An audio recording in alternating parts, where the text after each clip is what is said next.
This is about a history and philosophy of jokes.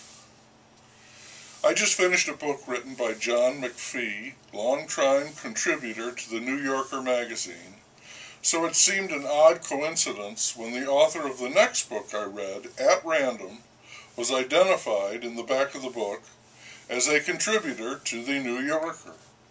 It said he has written on time, infinity, Einstein, string theory, sainthood, truth, and bullshit.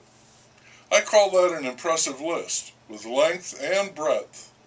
I was looking forward to reading his book, Stop Me If You've Heard This, A History and Philosophy of Jokes.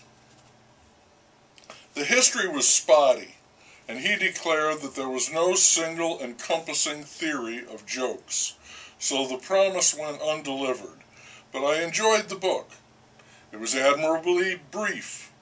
I've read some pachyderms, and I appreciated a chihuahua. He noted that we are aware of the history of humor because a very few people took the trouble to collect books on the subject, not exactly a scholarly staple, and write out compilations of jokes, most prominently Poggio Bracciolini, Gerson Legman, and Nat Shlemovitz. The author, Jim Holt, writes, reading through Legman's vast compilation of dirty jokes is a punishing experience, like being trapped in the men's room of a Greyhound bus station in the 1960s. That comparison is so precise and binding, I can see a poor young Holt suffering that exact fate, twice in reading the book and in being stuck in the bus line's toilet, mired in the layered sediment of vulgarity. The book is salvaged because it is chock full of wit and humor. He even discussed the evolution of the word wit, which once meant general intelligence, but came to mean, in the age of such as Oscar Wilde, an uncanny ability to make unlikely connections between wildly disparate things. The book is a treatise, but it doesn't drag. It's packed with silly, unexpected, even shocking stuff, all in accord with its main subject, which so often depends on sex, farts, and otherwise private parts. Holt writes, talking to one of the librarians who today oversees the Shlemovitz collection, which is open to the public, I was mildly surprised to learn that the most requested item is Flagellation and Flagellants, A History of the Rod in All Countries, a 1910 book whose frontispiece shows the beautiful Madame La Pouchine having her exposed derriere soundly whipped. There is a good deal of Freud in the book, and the author makes the connection between jokes and dreams. Both involve the condensation and displacement of meanings, the representation of things by their opposites, the triumph of fallacy over logic, all to outwit the inner censor. And yes, joking is also compared to sex, each designed to elicit an audible response from another person.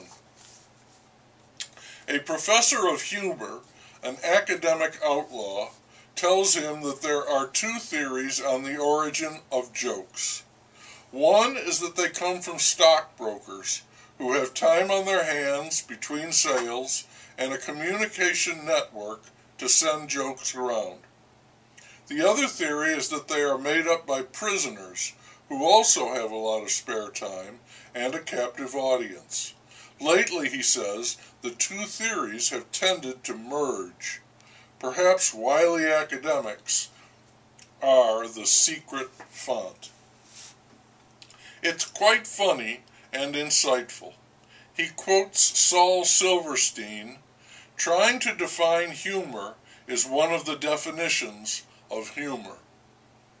And Alfred North Whitehead, the total absence of humor from the Bible is one of the most singular things in all of literature.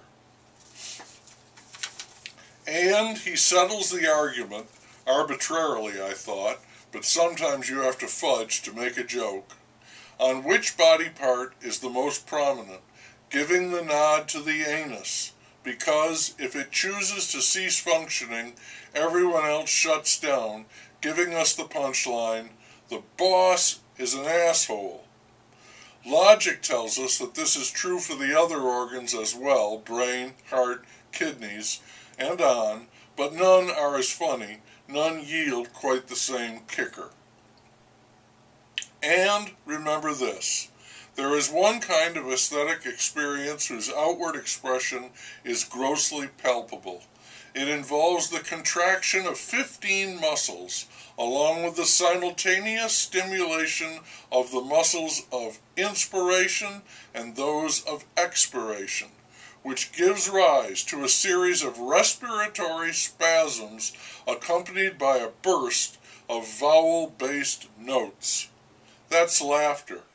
You see, muscular contractions, spasms, involuntary cries. I told you it was just like sex.